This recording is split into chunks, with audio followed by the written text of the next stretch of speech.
जय Shiv Shankar friends, welcome to my channel भूतिया Sunday. So welcome again in my new story. कहानी में किसी भी तरह से किसी की भी भावनाओं को ठेस पहुंचाना नहीं है। ये कहानी पूरी तरह से काल्पनिक है। ऐसे ही हॉरर और हॉन्टेड स्टोरीज़ के लिए हमारे चैनल भूतिया संडे को सब्सक्राइब कर लीजिए। So now start the story. कहानी शुरू करते हैं। विनय और अंजलि।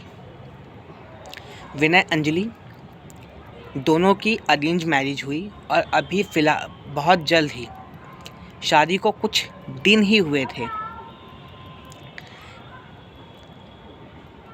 शादी में विनय अंजलि ने खूब एंजॉय किया सब कुछ। शादी फिक्स होने से लेकर शादी तक सब कुछ बहुत अच्छे से चल रहा था। विनय और अंजलि अपने मैरिड लाइफ को जो भी कुछ ही दिन हुए थे बट बहुत अच्छे से जी रहे थे और बहुत अच्छे से एंजॉय कर रहे थे। शादी को अभी सिर्फ कुछ दिन मतलब 1 वीक हो चुका था और घर से धीरे धीरे रिश्तेदारों का जाना भी हो चुका था। कुछ खास ही लोग बाकी थे साथ में और 1 ही वीक हुआ था। दोनों की अरेंज मैरिज थी। ये लोग पहले से एक दूसरे को बिल्कुल भी नहीं जानते थे। बिल्कुल भी नहीं जानते थे। अरेंज मैरिज थी, शादी से पहले लोग बिल्कुल जानते थे। और जब से इन लोगों की मीटिंग हुई थी उसके बाद से शादी का भी जो टाइम पीरियड था वो भी बहुत कम था। मतलब कुछ महीनों के अंदर ही इन्होंने एक दूसरे को देख के पसंद किया और इनकी शादी भी फिक्स हो गई। शादी हो गई, 1 वीक हो चुका था। विनय और अंजलि को अब उनके गांव जाना था कुल देवी की पूजा के लिए। विनय की जो फैमिली थी उनका एक बहुत अच्छा घर, एक अच्छा खासा घर गांव में बना हुआ था बट वहाँ पे कोई रहता नहीं था कई साल से। अराउंड कई साल से 40 मतलब 35-40 साल के आसपास से वो गांव मतलब उनका जो घर था वो बंद था। विनय भी शहर में ही पैदा हुआ था। विनय के जो फादर थे वो अपने फादर के टाइम से ही पहले विनय के दादाजी थे वो शादी से पहले से ही अपनी पूरी फैमिली के साथ शहर में आ गए थे। तो गांव में कोई नहीं था और गांव में ज़्यादा जाना भी नहीं होता था। जब जाते थे तो दूसरों के यहाँ मतलब रिश्तेदार हैं, कुछ दिन के लिए जाना होता रिश्तेदारों के यहाँ से होके और वो लोग वापस आ जाते थे। कभी कदार अपने घर को खोल लिया, देख लिया, सफाई करवा दी तो हो गए, नहीं तो फिर कुछ नहीं।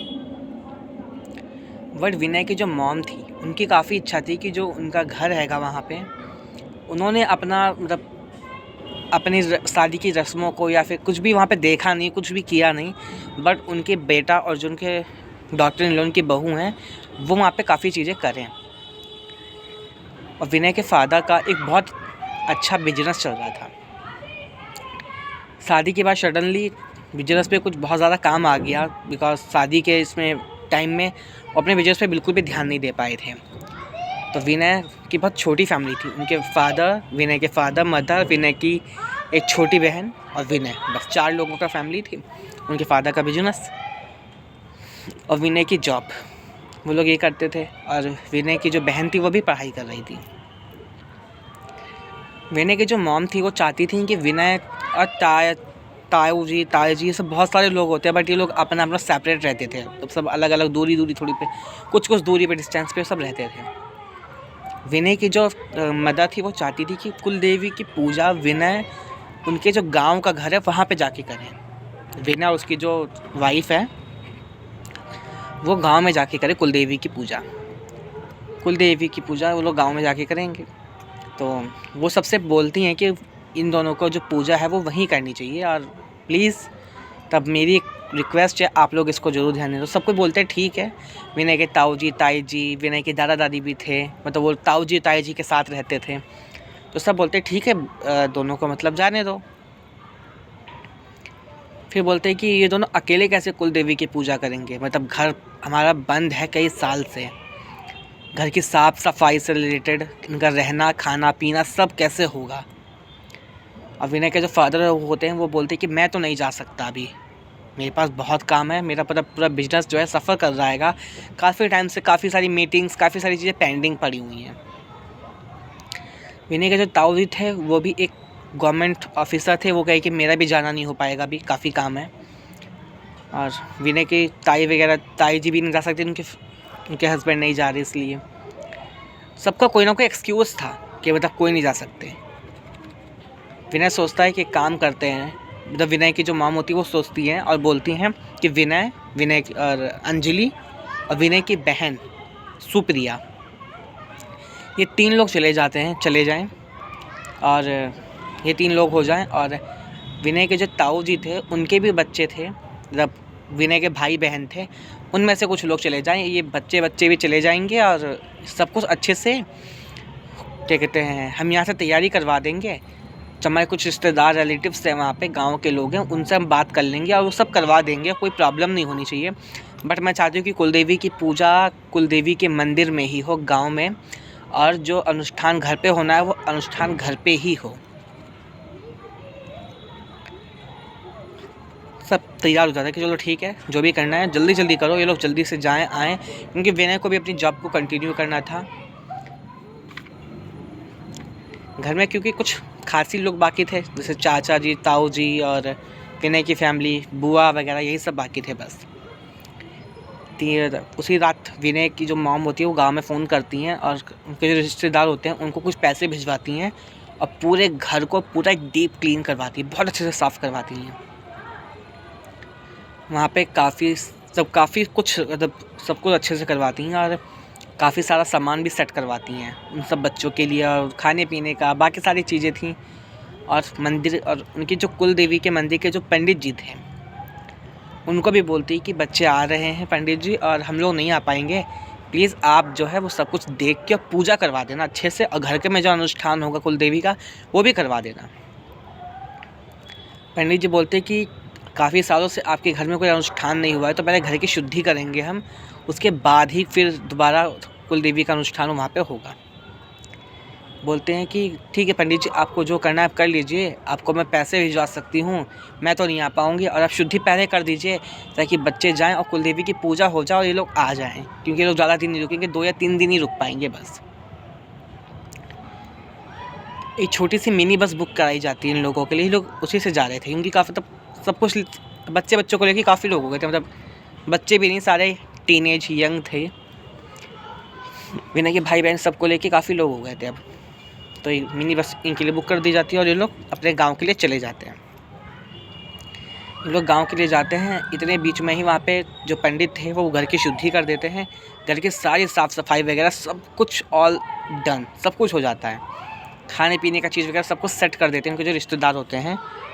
और खाने पीने का भी क्या है, तो छोटी मोटी चीज़ें चाहिए होती हैं नॉर्मली, बस मन क्या उठा के खा लिया, नमकीन स्नैक्स वगैरह यही सब, बिकॉज जो खाना पानी था इन लोगों को खुद तो बनाना नहीं था, इनके तो कुछ रिश्तेदार थे, उन्होंने कहा था कि आप हमारे घर पे ही खाना पानी सब कुछ कर लेना।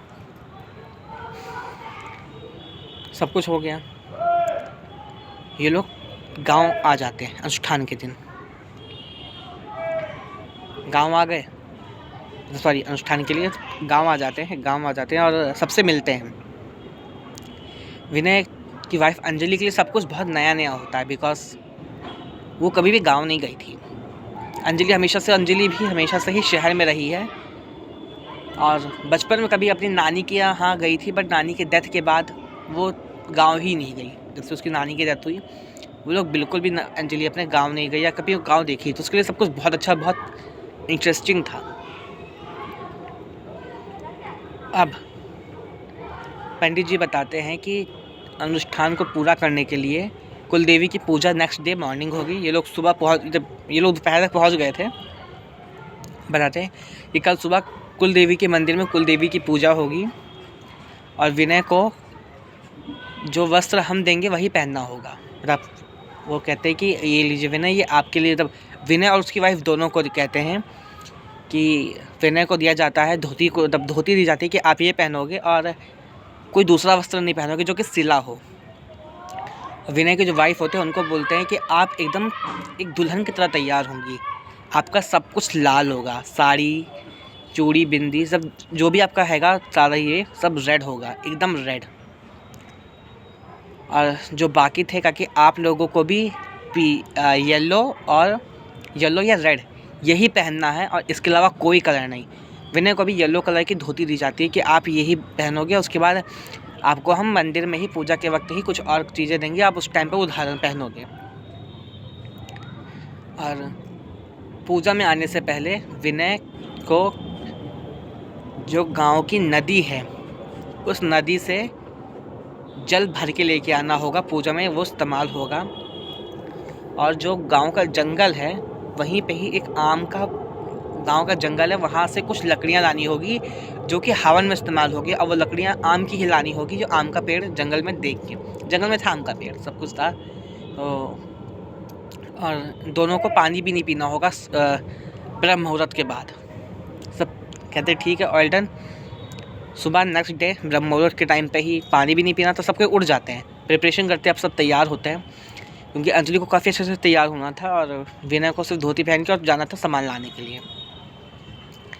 विनय को एक पंडित जी उनके घर आते हैं और एक बहुत बड़ा मिट्टी का घड़ा देते हैं कि ये लीजिए, आपको जल लाना है, और जल लाने से पहले आप लकड़ी इकट्ठा कर लेना, क्योंकि जब आप जल लेके आओगे तो बिना मटके को कहीं रखना नहीं है, आपको पानी को सीधा ला के और मंदिर में देवी की मूर्ति पे ही डालना होगा, अभिषेक होगा, और उसके बाद जब तक वो अभिषेक नहीं होगा मटका कहीं ज़मीन पे नहीं रखा जाएगा। आप किसी न किसी को ट्रांसफ़र कर सकते हो हैंड टू हैंड, बट ज़मीन पे नहीं टच होगा मटका। सबको ज़्यादा लकड़ियाँ पहले ले लेते, थोड़ी सी लकड़ी ले लेते, बाकी लकड़ी तो वहाँ पे थी। पानी भी ले लेते हैं अब ये लोग। विनय जाता अपने भाइयों के साथ, पानी वगैरह सब लेके आ जाते हैं, और विनय मटका किसी को नहीं देता है। देवी का अनुष्ठान वगैरह सब कुछ हो जाता है, और साथ में ही देवी की पूजा हो जाती है, और देवी का जो अनुष्ठान के घर पे होना था वो भी हो जाता है। अब ये एक ही दिन के अंदर पंडित जी सब कुछ पूरा करवा देते थे। तो सुबह मंदिर में पूजा हो गई, रात में घर में अनुष्ठान हो गया। अब लोग रात भर के जगह, नेक्स्ट डे सुबह सब देर तक सो रहे हैं, खाना पानी खा के सब रेस्ट करते हैं, और रात होती है। विनय और उसकी जो वाइफ होती हैं वो दिन में सब सो लेते हैं, तो विनय उसकी वाइफ को नींद नहीं आती रात में, और वो दोनों विनय उसकी वाइफ कहते हैं कि नींद नहीं आ रही है, और हमें आए हुए आज 2 दिन हो चुके हैं, आज तो दिन सोने में ही गुजार दिया, कल तीसरा दिन है, और कल शाम को हमको वापस जाना है, और मैंने अभी गांव का एक छोटा हिस्सा भी नहीं घूमा है। मैंने बोलता ठीक है सुबह घूम लेना, वो बोलती कि देखो नींद तो आ नहीं रही है, अब हम ना इसी टाइम चलते हैं। बोलता है चलो ठीक है। गर्मी का ही वक्त होता है, विनय बोलता है चलो। विनय और अंजलि दोनों अपना फ़ोन ले लेते हैं, और साथ में एक टॉर्च ले लेते हैं, और ये दोनों जाने लगते हैं जंग। विनय काफ़ी सारी चीज़ें दिखाता है, और धीरे धीरे विनय एक स्कूल के पास पहुंचता है जो गांव में स्कूल था। विनय बोलता है ये वही स्कूल हो सकता है जिसमें मेरे दादाजी पढ़ा करते थे।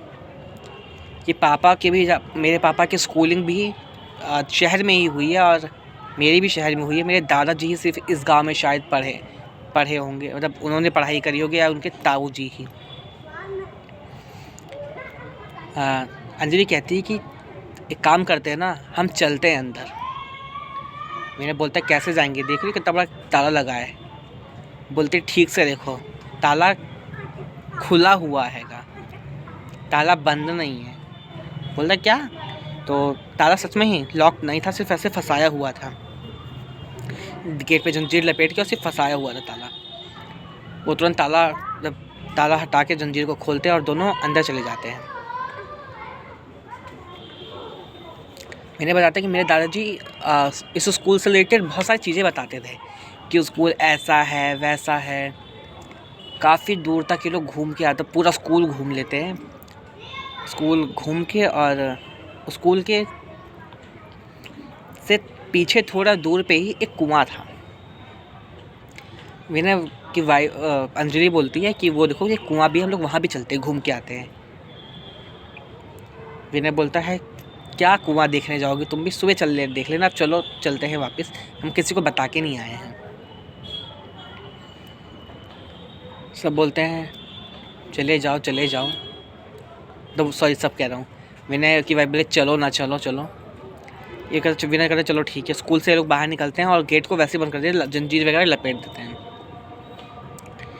अब पीछे कुआं देखने के लिए तो चले जाते हैंगे, कुआं देख के भी आते हैं और कुआं घूमते हुए जब पूरा एरिया घूमते घूमते लोग जंगल तक पहुंच जाते हैं। और जैसे ही जंगल से वापस आ रहे होते हैं, जंगल के पास एक पुलिया होती है, मतलब काफ़ी मतलब पुलिया टाइप गांव में कहते हैं पुलिया होती है कि थोड़ा दोनों साइड से ना कुछ थोड़ा ऊंचा ऊंचा बनाया होता है और फिर लोग बैठ जाते हैं और थोड़ा सा एरिया होता है, थोड़ा ऊंचा एरिया होता है, उसको पुलिया बोलते हैं। छोटा पुल जिसको पुलिया बोलते हैं, छोटा सा पुल होता है। अब ये लोग जैसे ही उस पुलिया छोटे से पुल को क्रॉस करते हैं तो वो देखते हैं कि पुलिया के जस्ट बगल में एक लेडी बैठी होती है और विनय की जो वाइफ होती है अंजलि, वो टॉर्च लगा तब उन लेडी के ऊपर टॉर्च करती है और देखती है वो रो रही होती है बहुत। वो बोलती है यार ये देखो ये रो रही है। विनय बोलता है छोड़ो ना, क्या तुम भी चलो। अंजलि बोलती है कि क्या विनय तुम पागल हो, ये तुम्हारा गांव है, तुम्हारे गांव की कोई लेडी रो रही है, तुम ऐसे करके जाओ कि इंसानियत तो रखो थोड़ी सी। अंजलि विनय का हाथ झटक के और जाती हैं, बोलती है कि आप क्यों रो रही हो आंटी जी, आप रो क्यों रहे हो। वो बोलती हैं बेटा कुछ नहीं अंजलि कुछ नहीं। पहले वो बोलती है बेटा, फिर बोलती है अंजलि तुम्हें घूमने नहीं आना चाहिए था अंजलि। फिर बोलती आपको मेरा नाम कैसे पता, और फिर मुझे बेटा बोला, तो आप मुझे जानते हो क्या, मैं तो कभी गांव नहीं आना जाना करी। वो बोलती हैं मैं तुम्हारा ही नहीं, इस गांव में जितने लोग हैं जो अब इस गांव में भी नहीं रहते, मैं उन सबको जानती हूँ, और जो उनके घर में नए लोग आते हैं मैं उनको भी जानती हूँ। तुम्हें घूमने नहीं आना चाहिए था, नहीं तो तुमको उसका कहर बर्दाश्त करना पड़ेगा।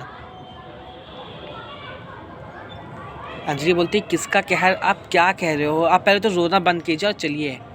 और जैसे ही अंजलि उनको खड़ा करती है तब कहती खड़े हुई आप, और अंजलि खड़ा करके कहती कि आपके देखो कपड़ों पे कितनी मिट्टी लगी हुई है।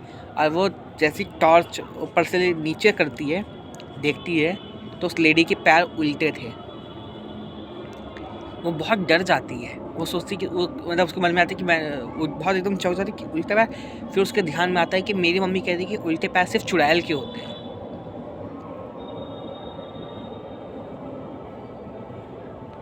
अंजलि डर के और चिल्ला के पीछे होती है, बोलती है विनय ये चुड़ैल है। विनय बोलता है क्या, और इतने में ही वो अपना फेस दिखाती हैं कि, और बहुत अजीब सा बहुत गंदा सा फेस होता है और बहुत वाइट उनका फेस होता है। बोलते अब तुमको मुझसे कौन बचाएगा, रात में आने की बहुत बड़ी गलती कर दी तुमने। रात में इस पुलिया की तरफ कोई आंख उठा के नहीं देखता और तुम घूमने आ गए। तुमको तो मैंने जाते हुए देख लिया था, मगर सोचा इतनी आसानी से तुमको नहीं, बहुत मज़े से तुमको तड़पाऊंगी। और वो उनके पास आ जाती हैं और एक हाथ से विनय को और एक हाथ से प्रिया की गर्दन को पकड़ के उठा देती है एकदम। बोलते कि अब तुम दोनों को मैं मार दूंगी।